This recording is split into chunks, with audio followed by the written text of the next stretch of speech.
¿Cómo estamos? Pues vamos a empezar con la historia de Inglaterra nuevamente.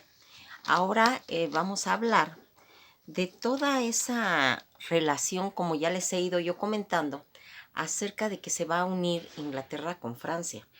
Va a tener esa unión y van a empezar a salir esos personajes que cuando estemos viendo la historia de Inglaterra, de Francia, también se van a ir conectando.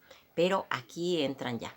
Entra Luis XIV, el que va a tener una trayectoria. Van a salir los Luises, aquí va a salir Luis XV, que en realidad él como que nada más se va a distinguir pues por el gusto de los muebles.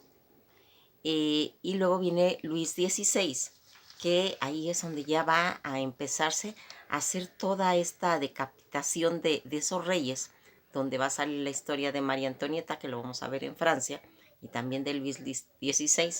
Pero aquí queremos ir mencionando a este Luis XIV, que va a traer todo un tipo de movimiento donde se van a armar todos esos conceptos de los padres peregrinos, de los cuácaros y de los anglicanos, en los que vamos a irnos dando cuenta cómo se va a ir haciendo esa libertad política y religiosa. En esa libertad va a venirse a empezar a hacer toda la colonización de de las 13 colonias que van a llegar a Estados Unidos y que van a tener en los tiempos de John Washington.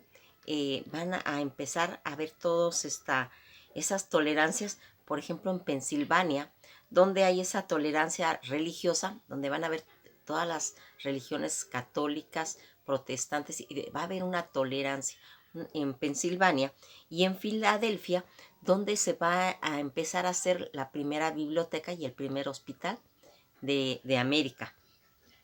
Y aquí vamos a ir viendo cómo se va a ir reforzando todo ese parlamento, eh, y van a ir saliendo todas esas doctrinas de ese parlamento, donde va a dar origen, se va a inspirar pues la ilustración. Y pues Francia va a ser el epicentro de todo este movimiento que se está dando, de esas cunas de independencia, donde van a empezar a salir desde 1776 todo el movimiento de independencia, y que en 1789 se va a realizar la Revolución Francesa. Entonces, todo este tipo de acontecimientos que se están dando alrededor de lo que está pasando, va a salir una historia que se llama El hombre de la máscara de hierro.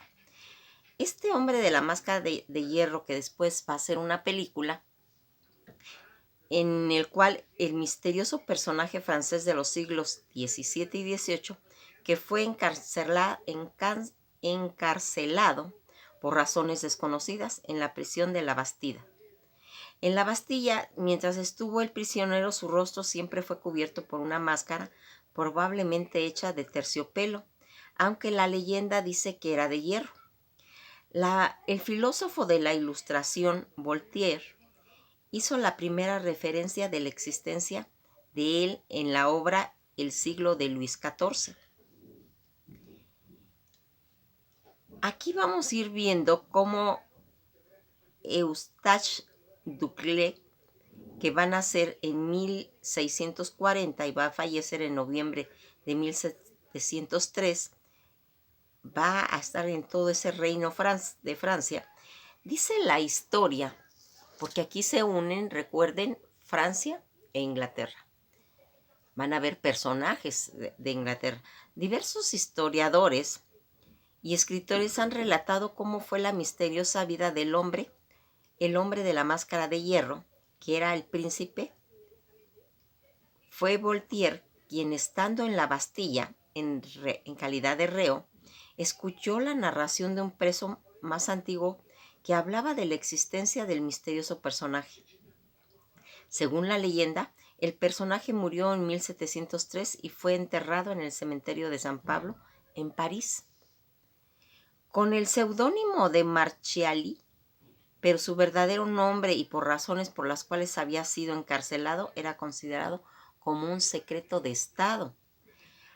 Otras de las referencias es de que Alejandro Dumas, ya recordarán que Alejandro Dumas es este escritor inglés, el de los tres mosqueteros, de toda esta saga que se hizo 20 años después, ¿sí? Y que va a hablar en su obra del siglo XIX, el vizconde de Baigellón, que se supone que es este hombre, se ocuparía del asunto. Narra que un hombre de la máscara de hierro probablemente era el hermano gemelo de Luis XIV de Francia, que disputaría su derecho al trono, a lo que añadió toda la imaginación popular en este asunto. Otros lo consideran de origen de una relación entre Ana de Austria y el cardenal Mazarino, y como fue hijo fuera del matrimonio de Carlos I de Inglaterra, con el tiempo tales argumentos constituyeron a abandonar el mito de su existencia y por eso lo encarcelaron, para que no hubiera ese pleito, según. Pero cuenta la leyenda que, según Voltaire, el hombre de la máscara de hierro era un hombre alto y hermoso, de buena obediencia y a quien no se le negaba nada de lo que pedía en la Bastilla y en otras prisiones. Se debe esa pues preferencia, esas atenciones, porque habían esos rumores.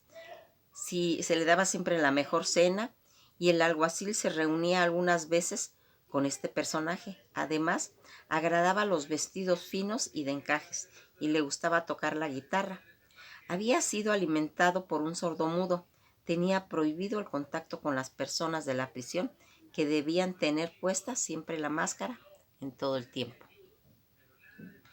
Pues aquí se va a ir viendo que todos estos registros pues conservados en la Bastilla dan cuenta de ese hombre misterioso que estuvo prisionero durante décadas.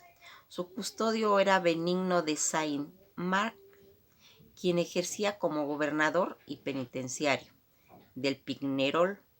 Estando ahí ya tenía al prisionero a su cuidado y lo llevó consigo cuando fue a cambiar de jurisdicción a las Islas Santa Margarita, localizadas cerca de Carnés. Pues cuando el hombre fue nombrado gobernador de la Bastilla en 1698 en Saint-Mars, llevaba 2 prisioneros, uno de los cuales dicen que era el hombre de la máscara de acero. Teorías o verdades, una de las multitudes de personajes fueron en un cierto momento los hombres de la máscara de hierro. Por diversas investigaciones acabaron destacarlos debido a las pruebas que permitían determinar su verdadera existencia y algunos de ellos. Por ejemplo, ya les dije que habían varios. El hermano gemelo de Luis XIV, un hermano mayor extramatrimonial de Luis XIV, Molière, el dramaturgo francés, Nicolas Fouquet, ministro de Finanzas de Luis XIV, Motielli, un estafador, W. un espía de confianza y que por un fiasco terminó condenado, Eustache de Unge, arrestado por razones desconocidas. Y van a ver infinidad de personajes más o menos en esta forma.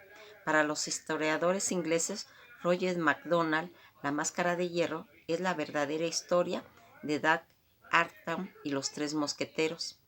El hombre de la máscara de hierro sería el mosquetero D'Artagnan, herido en 1673 y había sido enviado a prisión en Pignerol, donde la máscara lo había ocultado a los ojos de los mosqueteros que lo vigilaban.